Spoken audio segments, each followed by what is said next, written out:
So একটাই হাত জোর করে রিকোয়েস্ট, আমার মতন উইক মানুষ যখন করতে পারে, আমার বিশ্বাস আপনার মধ্যে সেই শক্তি আছে, আপনিও পারবেন। বন্ধু, নেশা থেকে বেরিয়ে এসো, তোমার জন্য একটা নতুন সকাল ওয়েট করছে। রিহ্যাব ইজ লাইক মানে হরর মুভি। আপনি জানেন না কবে আপনার ডিসচার্জ হবে, কবে ফ্যামিলি আবার আপনাকে নিয়ে যাবে। কিন্তু হ্যাঁ, রিহ্যাব হেল্প করেছে। ইয়োগাটা ভালো লাগছে করতে, বা সঞ্জুদা যখন মিউজিক করতে আসে ও তখন একটু গাইল। আপনাকে এমন একটা জিনিস চুজ করতে হবে যেটাকে আপনি সব থেকে বেশি ভালোবাসেন। নিজেকে আপনার কোনো হবিতে ডাইভার্ট করুন। If you are singer, more sing more. If you are a writer, write more. If you are a painter, paint more. ওই বাড়িতে একলা ওই রুমের মধ্যে বসে থাকলে হবে না, আপনাকে বেরোতে হবে। এখনও অনেক মানুষ আছে যে আপনাকে খুব ভালোবাসে। আমরা মাঝে মাঝে এটা ভুলে যাই, কি আমরা মনে করি কি আমাদের কেউ ভালোবাসে না, আমরা একা না। আমরা একা না। আম্মা যে আমাকে ভালোবাসে, আম্মা কি রোজ এসে বলে পাপা আমি তোমাকে ভালোবাসি? বিকজ আমি যখন বাংলাকে একদম শেষ হয়ে গেছিলাম, চেহারাটা পুরো কালো হয়ে গেছিলো আর স্কিন একদম পাতলা হয়ে গেছিলাম, আম্মার যে প্রত্যেকটার এফর্ট বারবার আমাকে নেশা থেকে বার করার জন্য, কি আমার ছেলেটা নেশা থেকে বেরিয়ে আসুক, একটা সুন্দর জীবন যাপন করুক, আম্মা এটা কন্টিনিউয়াস করেছে। একবার না, প্রায় 12-15 বার ট্রাই করেছে। তো আম্মা ইজ সামওয়ান যাকে আমি স্যালিউট করি। কি আম্মা ছাড়া হয়তো আমার কোনোই হয়তো এই পৃথিবীতেই এক্সিস্ট করতে পারতাম না। পুরো জার্নিটা আমার বন্ধুরা অনেক, এরা আমার কখনো আমাকে একা ছাড়েনি। বলছে हम लोग हैं चौधरी, तुझे निकलना पड़ेगा इससे, तुझे लौटना पड़ेगा। তো হ্যাঁ, অফকোর্স ওনাদের মোটিভেশন না থাকলে হয়তো আমি হয়তো এক্সিস্ট হয়তো পারতাম না। যখন আমি কোনো রিজন পাইনি to live in this world, then I saw my mother who was working very hard to see me alive.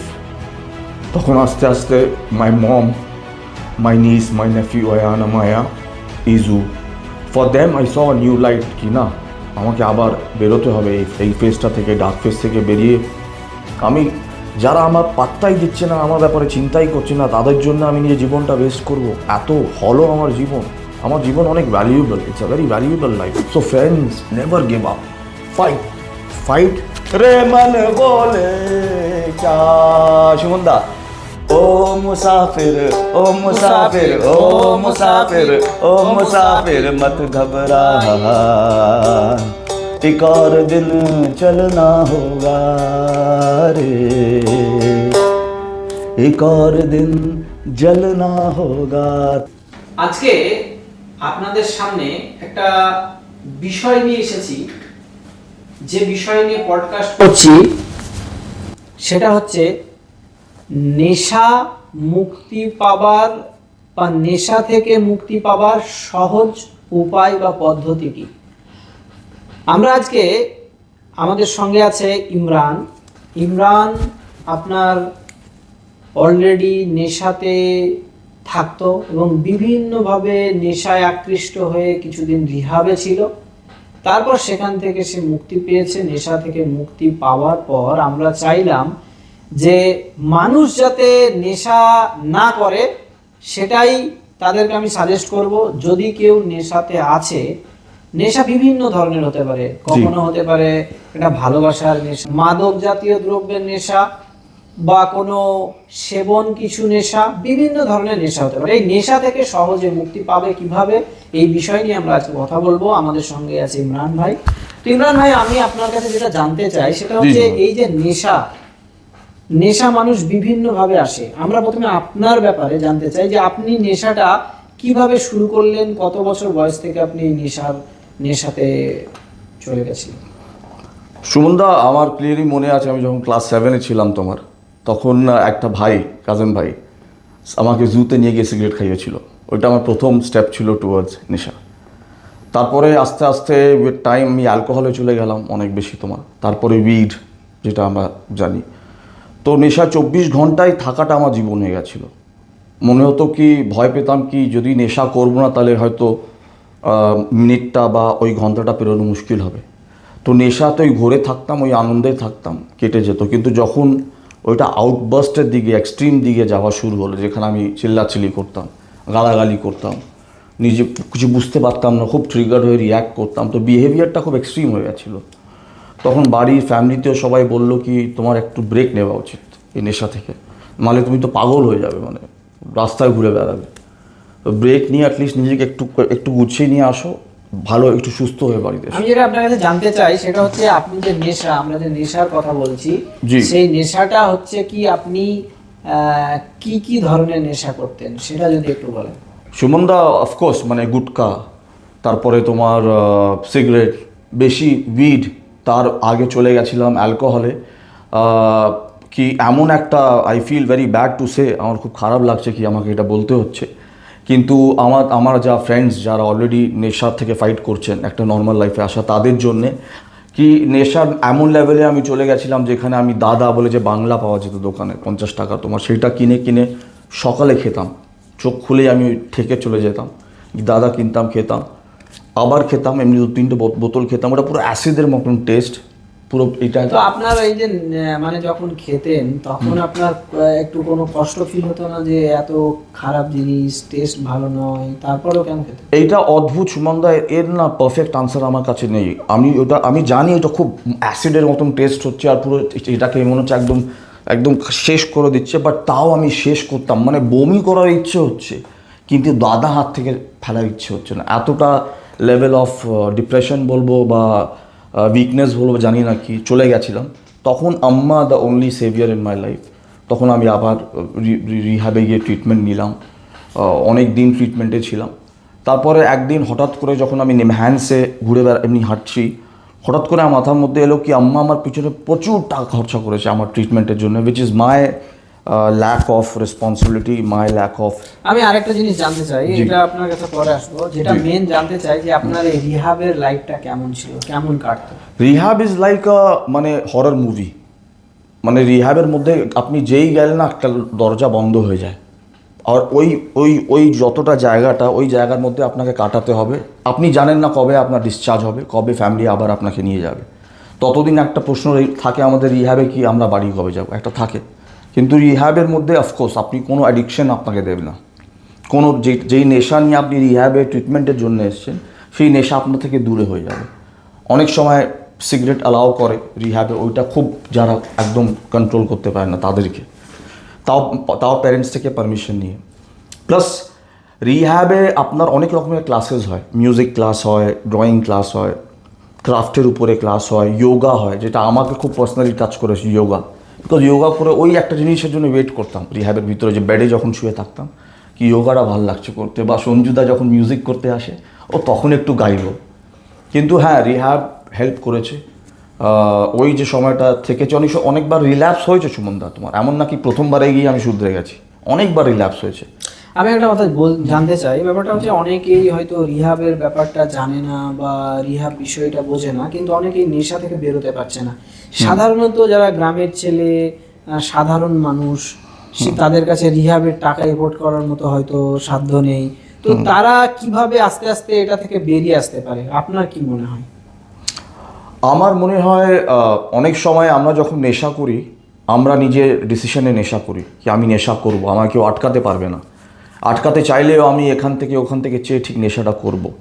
কিন্তু যেটা আমাকে খুব হেল্প করেছে সুমনদা, সেটা হচ্ছে মিটিং আ রাইট পারসন, যে খুব ভালো কাউন্সিলিং করেছে, আমাকে বুঝিয়েছে কি ইমরান তুমি তো নিজের মাথা থেকে ভাবছো, আমরা প্রফেশনাল, আমরা এই ব্যাপারে স্টাডি করেছি, আমাদের থিওরি এইটা বলে, তোমার পছন্দ হবে কিনা সেটা তোমার ব্যাপার, কিন্তু আমরা গাইড করছি তোমাকে। কাউন্সিলিং ইজ ভেরি ইম্পর্টেন্ট সুমনদা। ওকে, বাট আমি একটা জিনিস যেটা জানতে চাই, দর্শকরাও আমার মনে হয় জানতে চাই, সেটা হচ্ছে কি আমরা একটা রিসার্চ করেছি, রিসার্চ করে একটা বিষয় আমরা দেখেছি, বেশিরভাগ লোকেরই কোশ্চেন আছে যে তারা নেশা মানে নেশা এতটাই নেশাগ্রস্ত হয়ে গেছে এবং তার কাছে কোনো অর্থনৈতিকভাবে আমি 2-3 দিন আগে একজনের সঙ্গে আমার আলোচনা হচ্ছিল, সে আমাকে বলল যে আমাদের গ্রামের একটা ছেলে সে কি করেছে, একদম গরিব মানুষ, তার মা মুরগি পোষে, সেই মুরগিটাকে নিয়ে গিয়ে বিক্রি করে দিচ্ছে, বিক্রি করে গিয়ে তাকে সে মুরগিটার দাম হচ্ছে 400 টাকা, বাট সেই লোকটি আমাকে বললো যে আমি ওকে বললাম যে আমাকে বিক্রি করে দেয় 200 টাকায়, 150 টাকায়, তো ও সঙ্গে সঙ্গে বললো যে ঠিক আছে আপনি আমাকে 120 টাকা দিন, 150 টাকায় দেন আমি দিয়ে দেবো, কিন্তু মুরগিটার দাম হচ্ছে 500 কি 600 টাকা। কেন দিচ্ছে? কারণ ও গিয়ে 120 টাকায় একটা হিরোইন কিনবে, সেই কিনে খাবে, তাহলে এইভাবে আস্তে আস্তে ধ্বংস হয়ে যাচ্ছে। তো আমার যেটা বলার বিষয় সেটা হচ্ছে অনেক মানুষ আছে যারা রিহাবে যাওয়ার মতো টাকা নেই, সাধ্য নেই, অনেকেই নিজে নিজে যদি চেঞ্জ করতে চায়, নিজেকে নেশামুক্ত করতে চায়, বাট চেষ্টা করে অনেক সময় করতে পারছে না, আপনি তাদের জন্য কি সাজেশন দেবেন? কিভাবে, তার কাউন্সিলিং এর হয়তো লোক নেই, কিন্তু সে নিজে নিজে চাইছে, তো কিভাবে সে নিজেকে কন্ট্রোল করবে? আপনি কি সাজেশন দেবেন? এইটার একটাই সাজেশন, আপনার অনেক রিহ্যাবিলিটেশন তো ইজ আ মাস্ট। কারণ আপনি যদি লং টাইম ধরে নেশায় রয়েছেন এবং আপনার মধ্যে সেই মাশাআল্লাহ ইচ্ছেটা এসছে কি I want to change, I want to give up নেশা and lead a normal life, সেই ক্ষেত্রে আপনাকে একটা রিহ্যাবে যেতেই হবে, রিহ্যাবিলিটেশন সেন্টারে যেতেই হবে। হ্যাঁ, আমি জানি না এখন এমন কোনো সেন্টার আছে কিনা যেখানে ফ্রি মানে সার্ভিস দেওয়া হয় ইনমেটসদেরকে, কি তারা যদি 15 ডেজের বা 3 মাসের একটা ব্রেক নিতে চান। তো আমার মনে হয় একটা রিহ্যাবিলিটেশন সেন্টার যদি, যেখানে খুব কম খরচ, খুবই কম, যেখানে তারা জানে এনাদের প্রবলেম কি, এদের কাছে টাকা নেই কিন্তু এরা বিচারা ফেসে গেছে নেশা, এখন বেরোতে চায়, তো আমরা কীভাবে কম খরচা তাদেরকে এমন একটা এনভায়রনমেন্টে রাখবো যেখানে তারা নেশা থেকে দূরে থাকবে, ভালো থাকবে। বুঝতে পেরেছি আপনার কথা, কিন্তু আমার যেটা বলার উদ্দেশ্য সেটা হচ্ছে কি, রিহাবে থাকবে ঠিক আছে, বাট ইনিশিয়াল স্টেজে তার মেন্টালি কিরকম ভাবে মানে মানসিক প্রস্তুতি নেবে এটার জন্য? আচ্ছা, তার জন্য আমি একটাই জিনিস বলবো, খুব স্ট্রং হয়ে আপনাকে এমন একটা জিনিস চুজ করতে হবে যেটাকে আপনি সব থেকে বেশি ভালোবাসেন। যেন আমার জন্য হচ্ছে পোয়েট্রি আর মিউজিক। আজকে আমি সুমনদার সঙ্গে পডকাস্টটা করছি, সুমনদার ইয়ামি একাডেমি। তো এই যে আমার যে নেশা যেটা আমাকে টানছে, আমি নিজেকে ডাইভার্ট করলাম একটা পজিটিভ দিকে, কি আমি একটা পডকাস্টে যাচ্ছি, সেইটা আমাকে আরও বেটার রেজাল্টস দেবে, আমি মানুষ অব্দি মেসেজ শেয়ার করতে পারবো, আমারও ভালো লাগবে কি আমি একটা ভ্যালুয়েবল কাজ করেছি। তো ডাইভার্ট করা নিজেকে আপাতত, যতক্ষণ আপনি কোনো জায়গায় প্রপার ট্রিটমেন্ট না নিতে পারছেন, নিজেকে আপনার কোনো হবিতে ডাইভার্ট করুন। If you are singer, sing more. If you are a writer, write more. If you are a painter, paint more. So that ওই যে আপনাকে ওই বাড়িতে একলা ওই রুমের মধ্যে বসে থাকলে হবে না, আপনাকে বেরোতে হবে। You have to meet your friends, বাজার করতে হবে, চা খেয়ে আড্ডা মারতে হবে, মায়ের সঙ্গে সময় কাটাতে হবে, বন্ধুদের সঙ্গে দেখা করতে হবে। অমনি একলা পড়ে গেলে চলবে না। এখনও অনেক মানুষ আছে যে আপনাকে খুব ভালোবাসে। আমরা মাঝে মাঝে এটা ভুলে যাই, কি আমরা মনে করি কি আমাদের কেউ ভালোবাসে না, আমরা একা। না, আমরা একা না। যারা ভালোবাসে, আম্মা যে আমাকে ভালোবাসে, আম্মা কি রোজ এসে বলে পাপা আমি তোমাকে ভালোবাসি, কিন্তু আম্মা আমার জন্য যে করেছে ওইটাতে আমি বুঝে গেছি আম্মা আমাকে কত ভালোবাসে। আমার তার মানে একটা বিষয় আমি আপনাদেরকে বলতে চাই যে আপনারা যারা ভাবছেন যে নেশা থেকে বেরোবো, এই নেশা থেকে বেরোনোর সহজ পদ্ধতি হচ্ছে যে আপনি আপনার যেটা সব থেকে ভালো লাগে সেই জিনিসটার উপর গুরুত্ব দিন। সেটা হচ্ছে প্রত্যেকটা মানুষের না কিছু না কিছু গুণ আছে, সেই গুণটা হচ্ছে কি, কারোর মধ্যে খুব ভালো কেউ গান করতে পারে, খুব ভালো কবিতা বলতে পারে, খুব ভালো লিখতে পারে, কেউ ঘুরতে ভালোবাসে। তো আপনারা আপনাদের যেটা সব থেকে বেশি ভালো লাগে সেই জিনিসটার উপর বেশি সময় কাটান এবং একা না থেকে চেষ্টা করুন কোনো বন্ধু বান্ধব, ফ্রেন্ডস, বাড়ির লোক তাদের সঙ্গে সময় কাটানো।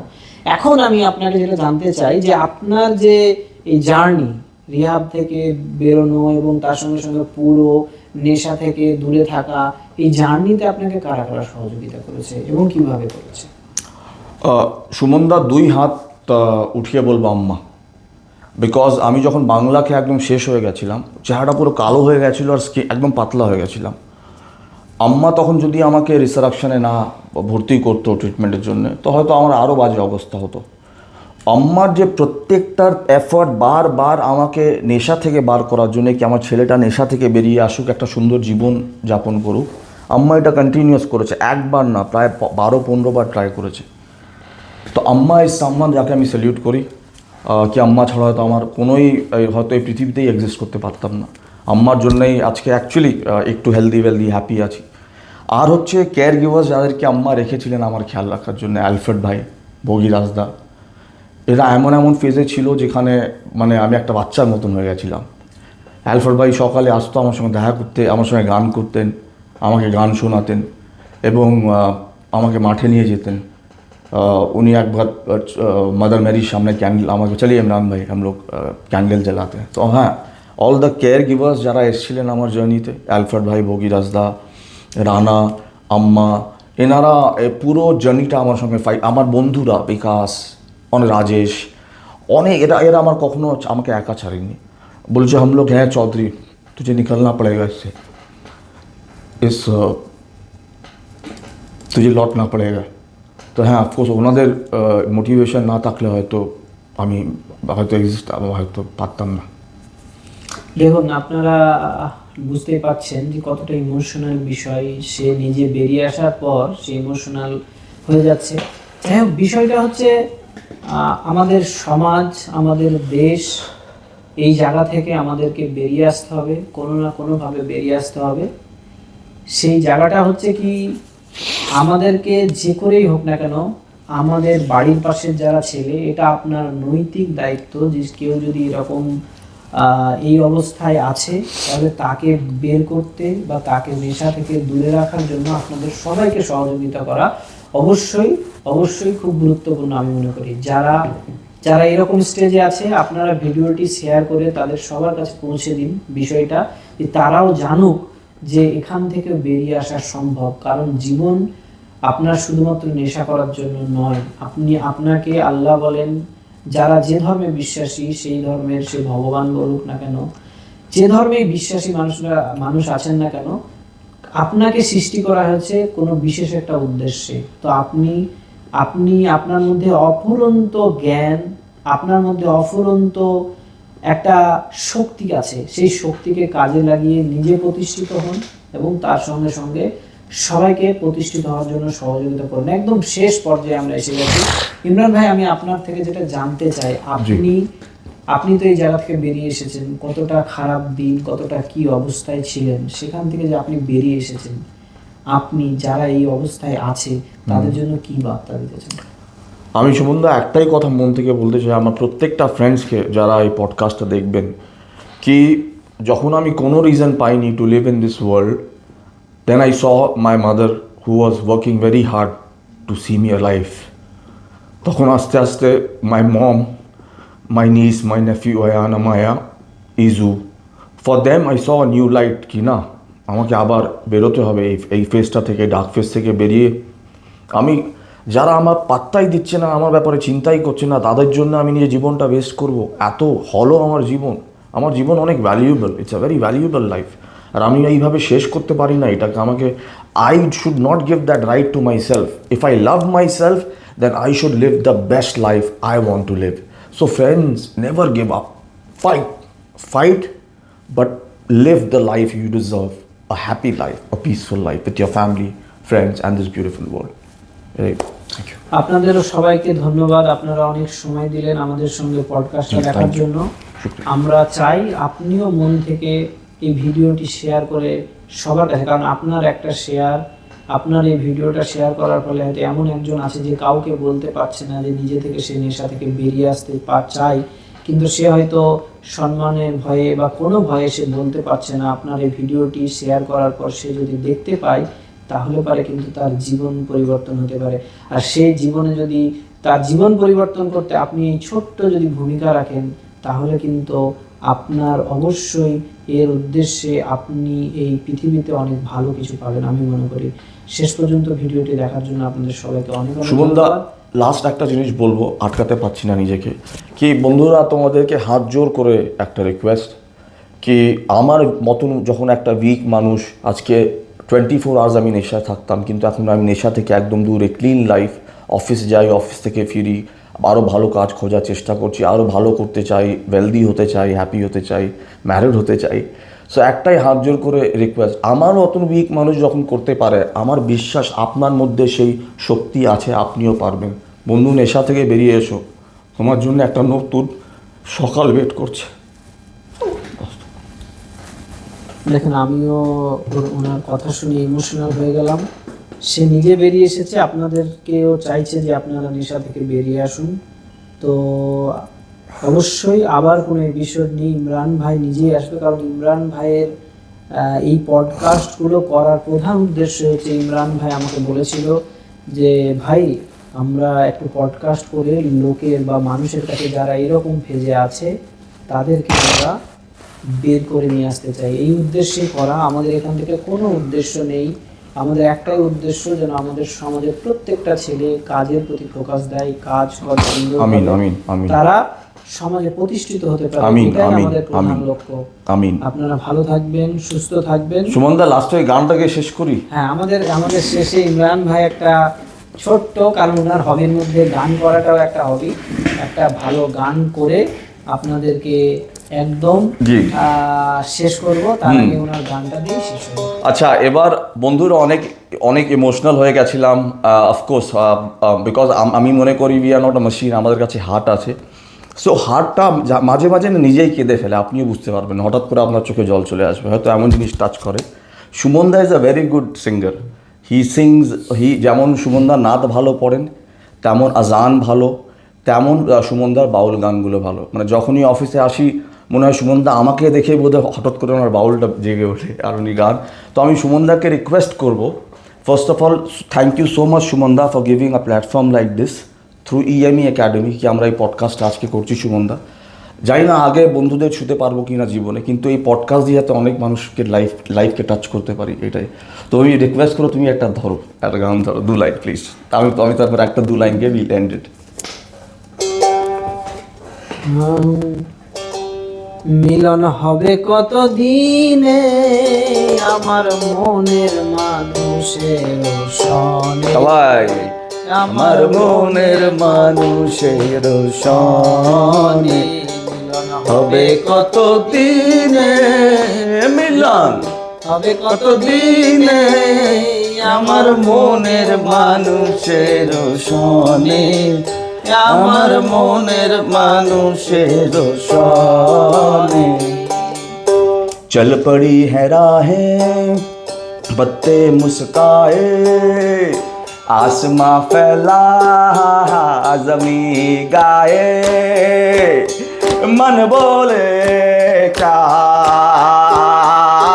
हो मुसाफिर, ओ मुसाफिर, ओ मुसाफिर, ओ मुसाफिर मत घबरा, एक और दिन चलना होगा रे, एक और दिन जलना होगा। और कहते हैं काम ना जानू बहुत कुछ मांगू, अधूरी ख्वाहिश पड़ी रोए, ए बंदा पुकारे या रब मेरे, बात बना दे सही ना जाए, सही ना जाए जगत के ताने, सही ना जाए जगत के ताने, रे मन बोले क्या। सुमनदा ओ मुसाफिर, ओ मुसाफिर, ओ मुसाफिर, ओ मुसाफिर मत घबरा, एक और दिन चलना होगा रे, एक और दिन जलना होगा। Thank you. সবাই ভালো থাকবেন, সুস্থ থাকবেন। নমস্কার, ধন্যবাদ, নমস্কার, আপনাদের সবাইকে। ধন্যবাদ, গুড নাইট, শব্বা খের।